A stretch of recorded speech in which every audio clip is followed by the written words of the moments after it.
Muy buen día a quien nos observa en estos videos. Muchas gracias por acompañarnos en esta ocasión. Vamos a continuar con la ponencia de la abogada Jessica Mejía. Ella está realizando sus prácticas profesionales con nosotros aquí en Círculo Estratega. Está cursando la maestría en ciberdelincuencia en la Universidad Internacional de La Rioja y nos está apoyando con el análisis del tema de protección de datos personales y empresariales en el uso de ChatGPT.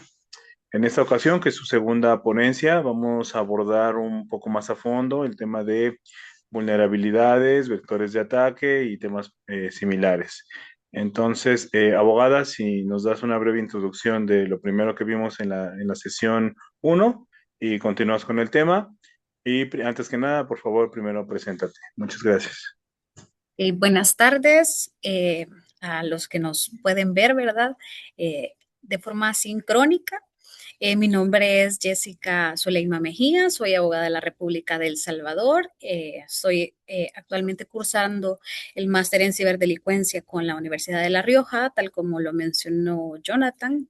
Estamos como el tema de prácticas es la protección de datos personales y empresariales, pues vamos a adentrarnos en esta sesión un poco más sobre el tema, ¿verdad? La sesión anterior hablamos un poquito sobre algunas palabras, algunos términos que vamos a estar utilizando a lo largo pues, de esta temática, perdón, como el Shadow AI, el SAML, las API, las TOMS y demás. También mencionamos cómo ChatGPT había evolucionado y revolucionado, ¿verdad? Las formas de aprendizaje. Y también mencionamos que actualmente ChatGPT cuenta con 900 millones de usuarios activos, ¿verdad? Entonces, eso quiere decirte que esta es la herramienta de IA generativa que más uso se le está dando pues desde ese momento. Mencionamos un poco sobre cómo afectaba el factor humano a la protección de datos personales y empresariales.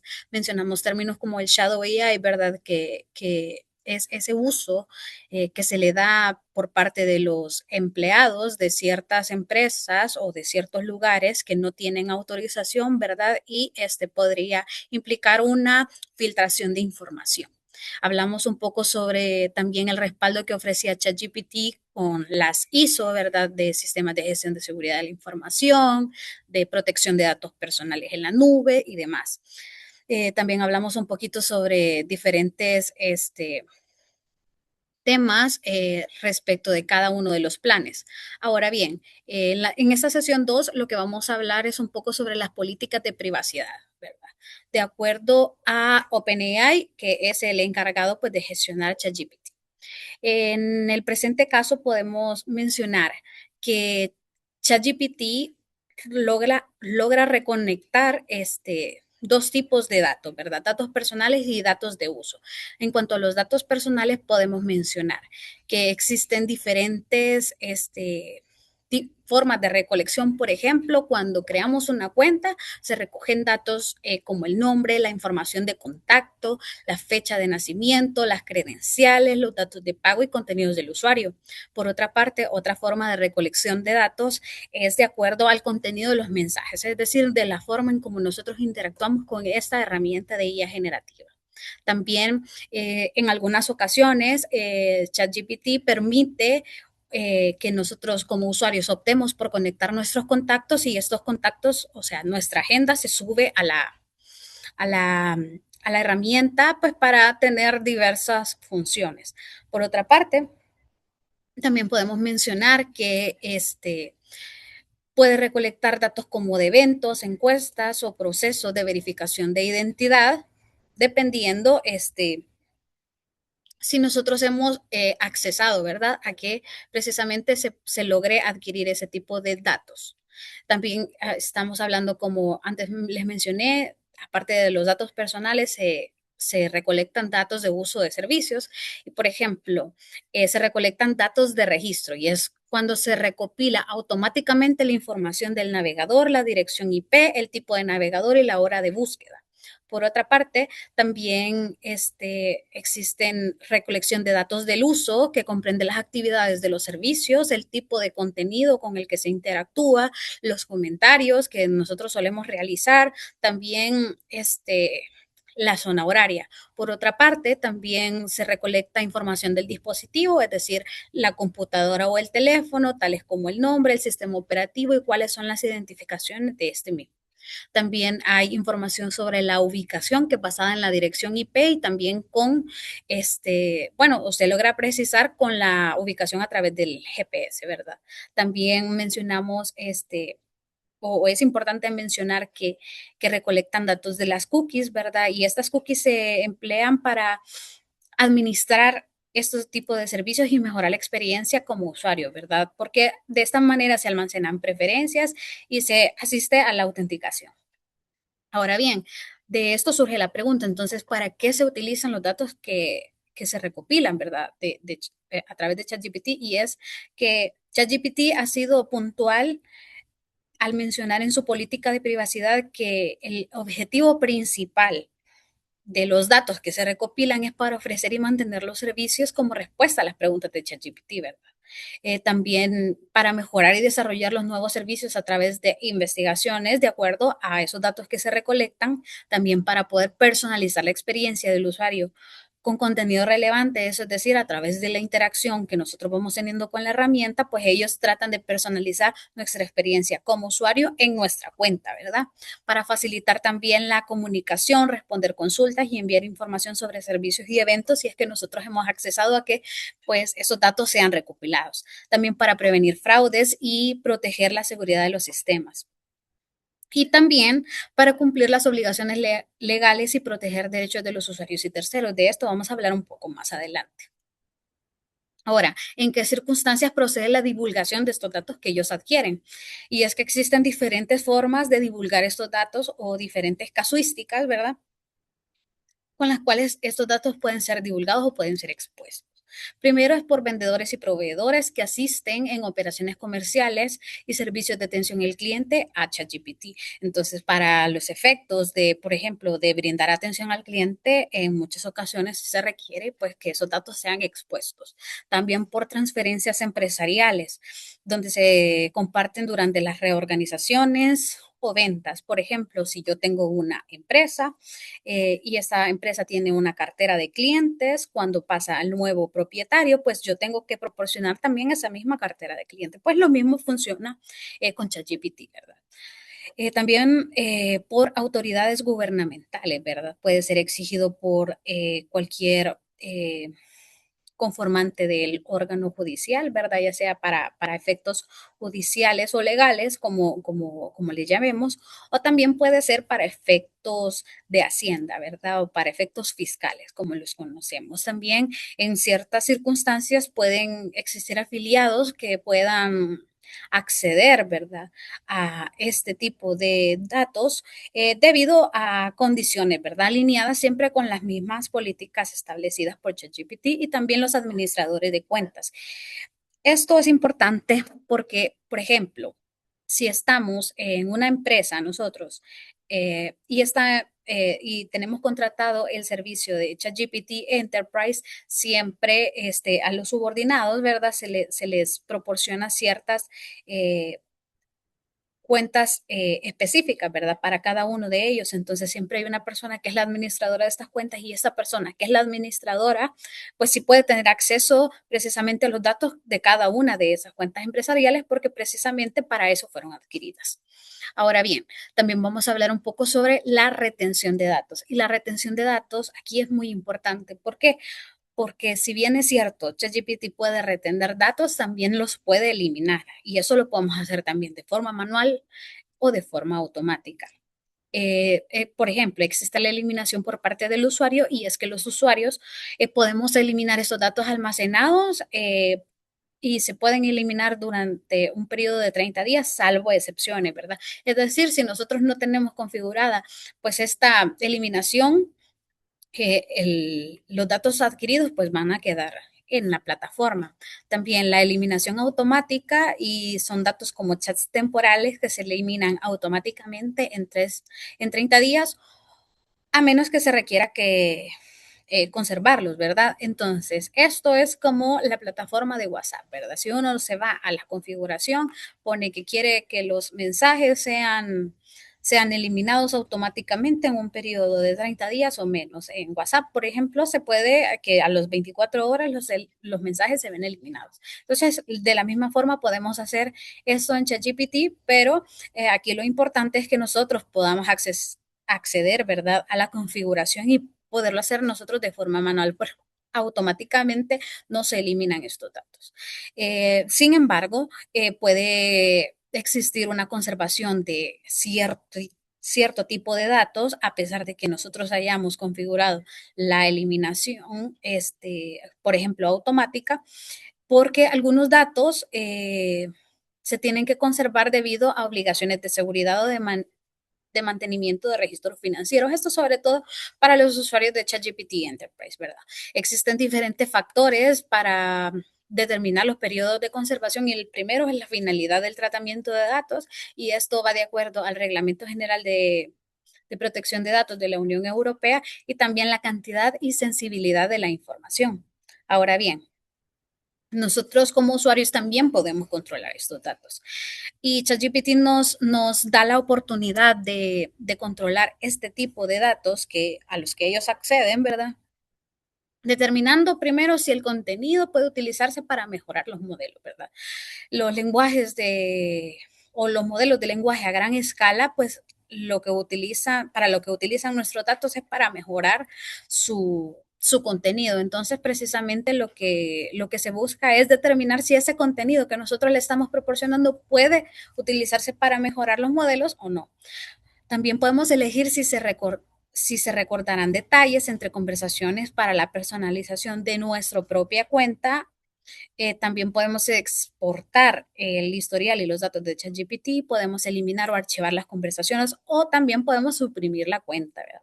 Y de esta manera también nosotros controlamos nuestros datos, los que acceden y los que ya no. También se puede activar el chat temporal, como antes he mencionado, para mantener conversaciones privadas. Podemos seleccionar también qué cookies se van a utilizar. También podemos suprimir el historial de navegación o emplear el modo incógnito en el navegador Atlas, que es el de ChatGPT. Y tal como en Google, podemos también utilizar ese modo incógnito, ¿verdad? Para realizar búsquedas en específico. También podemos cancelar la suscripción de comunicaciones de marketing si es que nosotros hemos accedido a que ellos tengan, valga la redundancia, acceso a ese tipo de datos de nosotros, ¿verdad?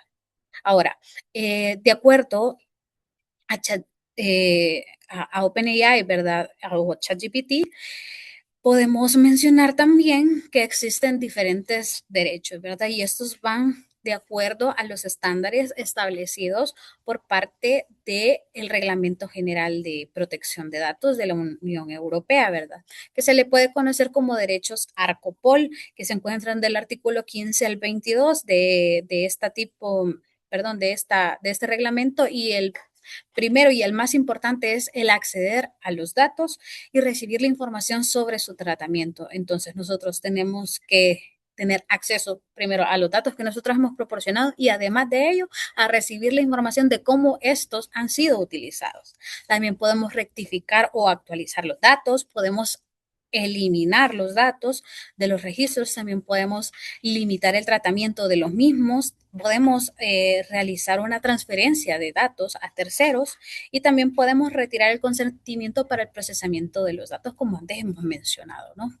Ahora, para esto es importante mencionar que a pesar de que existe una política de privacidad bastante delimitada por parte de ChatGPT, existen riesgos, ¿verdad?, de los datos adquiridos precisamente por esta plataforma y la principal es la prompt injection.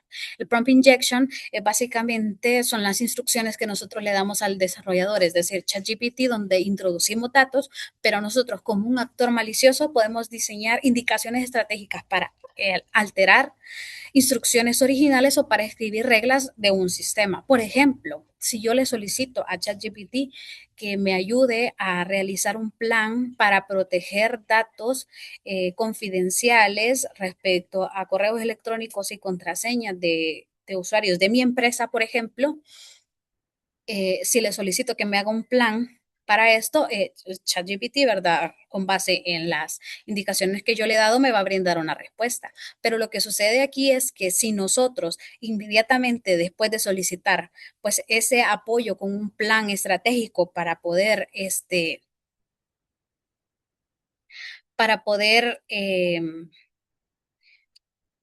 proteger esos datos, le solicitamos que también nos dé reglas para introducirnos de forma ilícita o fraudulenta. Eso va a implicar que pues él mismo sobreescriba las reglas y a pesar de que nos ha dado un plan para proteger los datos, también nos dé unas alternativas para poder acceder a esos datos que precisamente queremos cuidar, ¿verdad? Ahora, también ChatGPT respecto de esto ha creado ciertas circunstancias para poder proteger este tipo de los datos que se adquieren. Por ejemplo, tiene un programa de recompensas en donde se le paga a personas que tienen conocimiento especializado respecto al hacking y se les da como incentivos de 50 hasta $3,000 para que ellos ayuden a verificar cuáles son las vulnerabilidades en ciertos sistemas, de qué forma ellos logran accesar, pero también de qué forma ellos logran mitigar pues el riesgo de acceso, ¿verdad? Externo.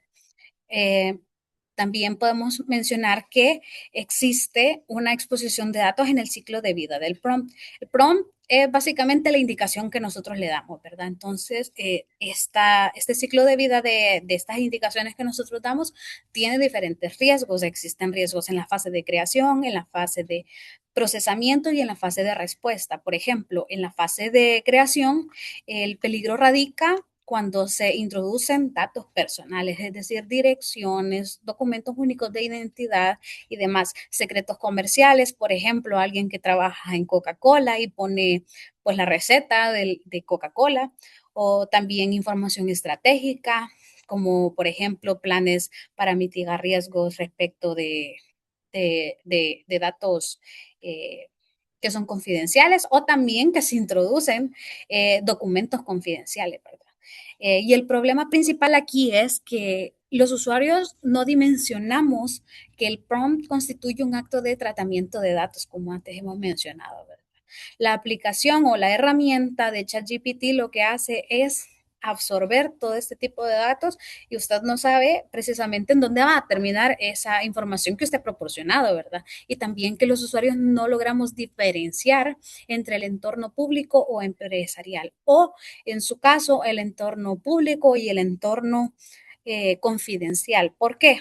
Porque a veces le damos el mismo peso por ejemplo, preguntar cómo se hace chocolate casero, a decirle a ChatGPT que también nos ayude a realizar una matriz de pago, ¿verdad? Entonces, no es lo mismo, pero los usuarios, por lo general, no logramos diferenciar, ¿verdad? Ese entorno de las preguntas o de ese acceso que se le da para un uso, digamos, cotidiano a un uso ya que va encaminado, pues ya al entorno laboral. También hay riesgos en la transmisión y el procesamiento de estos datos y pues precisamente con esto tenemos que decir una cosa, ¿verdad? Cuando nosotros damos este tipo de información, ¿verdad? Incorporamos algún tipo de prompt, el usuario, que somos nosotros, ¿verdad? Se lo envía al servidor. El servidor es ChatGPT. El servidor lo que hace es enviar un modelo de respuesta. Y en este trayecto, ¿verdad? Esos datos pueden verse expuestos si no se emplean protocolos seguros de interceptación de datos, por ejemplo, porque pueden haber precisamente esta interceptación, puede haber una vulneración de confidencialidad y también puede haber una filtración de información sensible. Entonces, para esto nosotros tenemos que tomar en cuenta que debemos implementar medidas técnicas necesarias como una autenticación segura, un monitoreo de tráfico anómalo, por ejemplo, si tenemos datos que son privados de una empresa, tenemos que poner pues ciertas contraseñas para poder accesarlo a una plataforma externa y demás. Ahora bien, habiendo dicho pues lo anterior, también hay riesgos en la generación de respuestas, ¿verdad? Dijimos que el ciclo de vida del prompt se desarrolla en el ingreso de los prompts, en la tramitación, ¿verdad? O en el tratamiento de la información y también en la generación de respuestas. Y pues en la generación de respuestas existe la posibilidad de que el LLM revele esa información sensible, ¿verdad? Cuando han sido expuestos previamente a datos confidenciales. Y aquí podemos mencionar un poco sobre el Shadow AI, ¿verdad? Cuando nosotros utilizamos el ChatGPT para uso, para un uso laboral del que no hemos tenido autorización, ¿verdad? A veces ponemos cualquier tipo de información que puede considerarse confidencial, pero posteriormente existe la posibilidad de que las respuestas que nos brinden sean con base a la información que nosotros hemos ingresado, ¿verdad? También si se enfrenta a ataques como el prompt injection, como antes hemos mencionado, ¿verdad? Y también si un usuario formula consultas diseñadas para extraer información específica, precisamente también, y esto viene aparejado con el prompt injection, ¿verdad? Que primero solicitamos que nos ayude con un plan de riesgos y en la otra solicitamos que nos dé formas para poder acceder, ¿verdad? De forma ilícita a este plan, ¿verdad? Que antes se nos ha proporcionado. Ahora bien, es importante mencionar que todo esto va de acuerdo con el Reglamento General de Protección de Datos, ¿verdad? Y pues básicamente ChatGPT lo que busca es ir alineando toda su política de privacidad al Reglamento General de Datos. Y pues se le conoce también como el Reglamento de la Unión Europea y este establece normas para la protección de datos personales y la libre circulación de los mismos. Este entró en vigor en el año 2018 y respecto de esto tenemos un, unos cuadros que me gustaría mencionarles. Por ejemplo, quizás me voy a salir un momento para que logremos ver de una mejor forma las las diapositivas. No sé si logran ver, no sé si se logra ver la diapositiva. Sí, un poco. Si pudieras aumentar el tamaño Ahorita, del permítame. lado abajo, se podría aumentar Sí, ahorita, en el zoom, ahorita vamos. Ok. en algo ahí. Mm, no sé si logran ver. Hoy sí, La regleta se logra ver, ¿no? mm, está muy pequeña. Está muy pequeño. Ok. Vamos a ver. Eh, eh, em, voy a ver si se puede compartir pues la ventana completa. Compartir. ¿Logran ver? Hoy sí, ¿se logra Sí, ver? ya un poco mejor. Ok, Ya, sí. bueno, ok. Entonces, ahora, ¿qué es lo que vamos a mencionar? ¿Cómo es que ChatGPT cumple con los estándares, verdad, del reglamento? Como hemos mencionado, pues ChatGPT lo que busca es precisamente relacionar esa política de privacidad de acuerdo a los estándares del Reglamento General de Protección de Datos, ¿verdad? Entonces, vamos a mencionar, por ejemplo, ciertos aspectos, ¿verdad? Por ejemplo, el aspecto evaluado, vamos a mencionar cuál es el plan de ChatGPT y cuál es el artículo que se aplica. Hemos mencionado que pues ChatGPT puede acceder a diferentes tipos de datos, ya sea de datos del uso de uso o datos personales, ¿verdad? Entonces, el responsable del tratamiento, de acuerdo al artículo 4.7 y 4.8 del reglamento, es OpenAI, ¿verdad? Donde mencionan que el responsable o el encargado del tratamiento de estos datos puede ser una persona natural o jurídica y para este caso, pues es OpenAI, ¿verdad? Que es el encargado, pues, de la creación precisamente de ChatGPT. Ahora, la base jurídica del tratamiento, y es decir, esto es el consentimiento, ¿verdad? el consentimiento explícito o el interés legítimo. Es decir, que, por ejemplo, en cualquier plan de ChatGPT, ya sea el Go, el Pro, el Plus, el gratuito, pues ese consentimiento debe de darse, ¿verdad? Que es cuando precisamente nosotros creamos la cuenta. En cambio, con ChatGPT Enterprise se tiene un contrato empresarial y este contrato pues ayuda a verificar de qué forma se puede consentir el tratamiento de los datos, cómo se pueden adquirir, cómo se pueden eliminar y demás. También existe políticas de ubicación del procesamiento de esos datos y por lo general el lugar de planta, ¿verdad? Es Estados Unidos, pero con ChatGPT Enterprise puede darse la posibilidad, de acuerdo al artículo 44 y el artículo 49 del reglamento, que esto puede darse, esa ubicación del procesamiento de estos datos puede ser en cualquier país de la Unión Europea o en cualquier país de Estados Unidos, ¿verdad?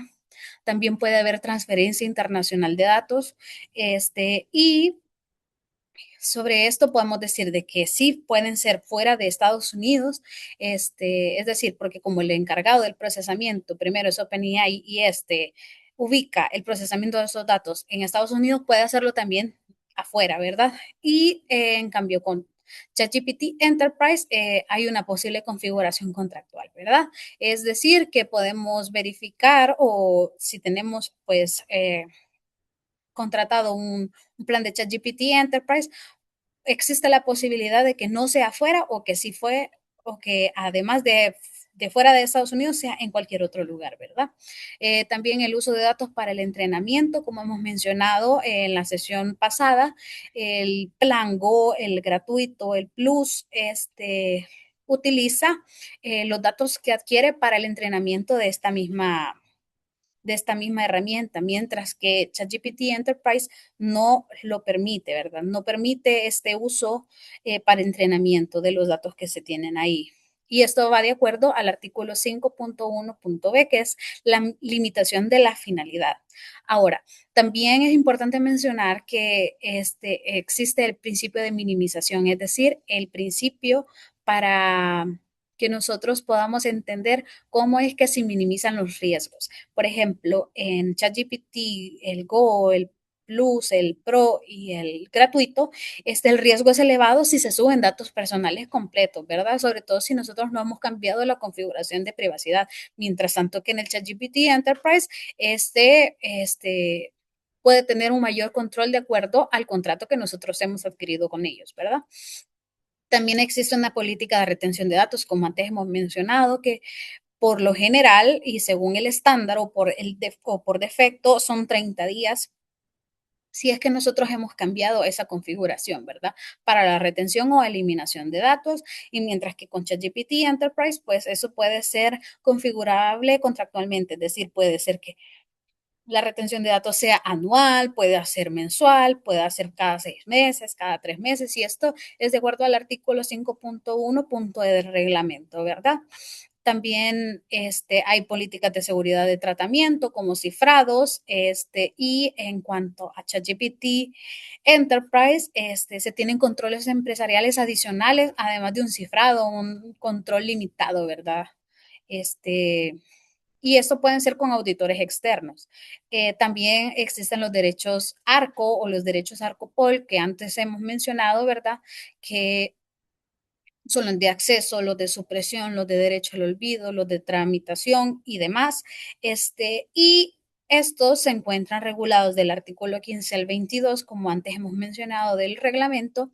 Y con esto sí es importante mencionar que para los planes de uso personal, sobre todo, no se puede garantizar, ¿verdad? Una eliminación total de los datos, pero con ChatGPT Enterprise sí se puede tener un mejor control de acuerdo al contrato, ¿verdad? Que nosotros hemos adquirido.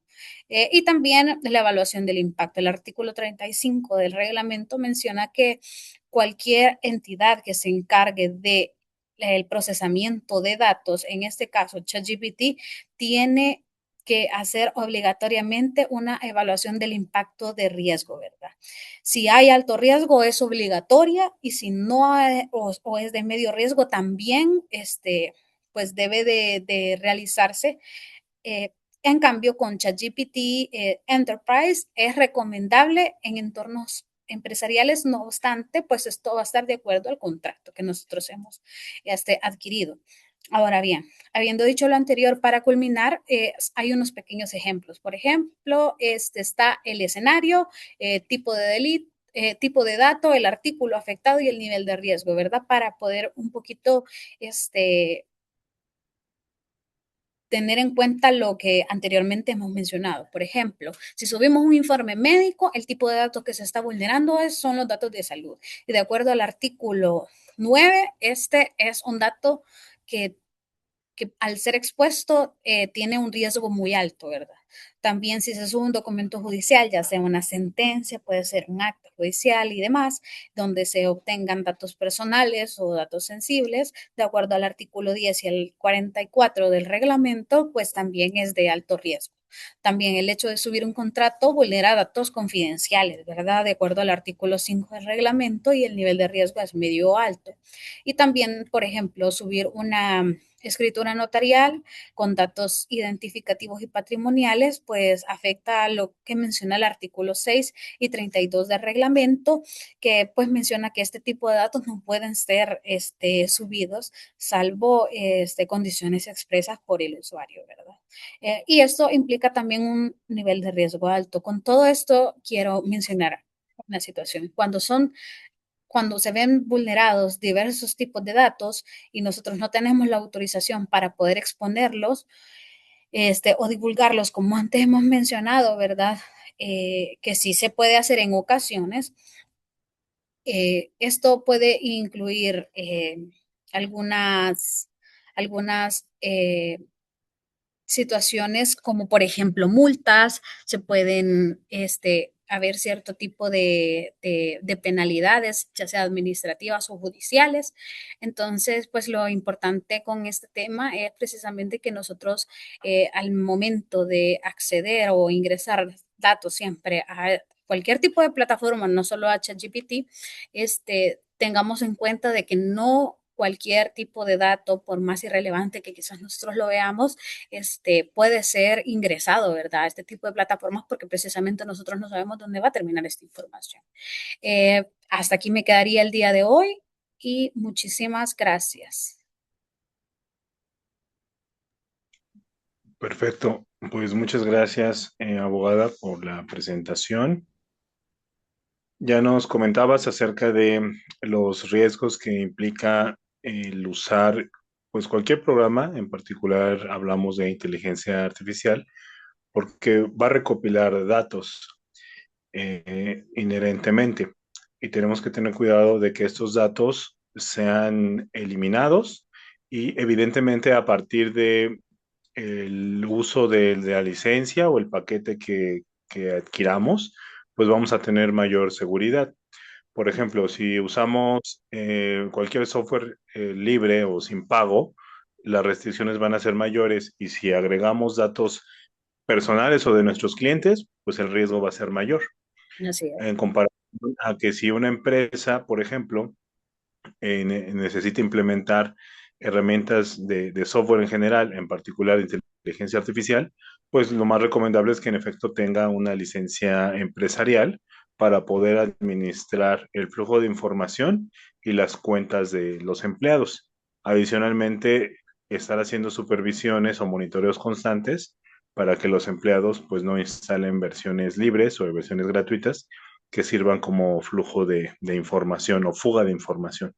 Pues muy interesante la exposición, abogada. Muchas gracias por su participación, por su esfuerzo. En la tercera parte y ya la última, estaremos hablando de las conclusiones y de algunos ejemplos, quizá prácticos o vivenciales, dependiendo de hacia dónde dirija su exposición y el cierre de la misma.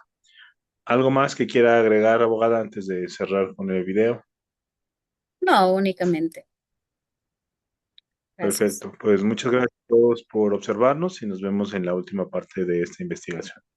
Muchas gracias. Hasta luego. Hasta luego.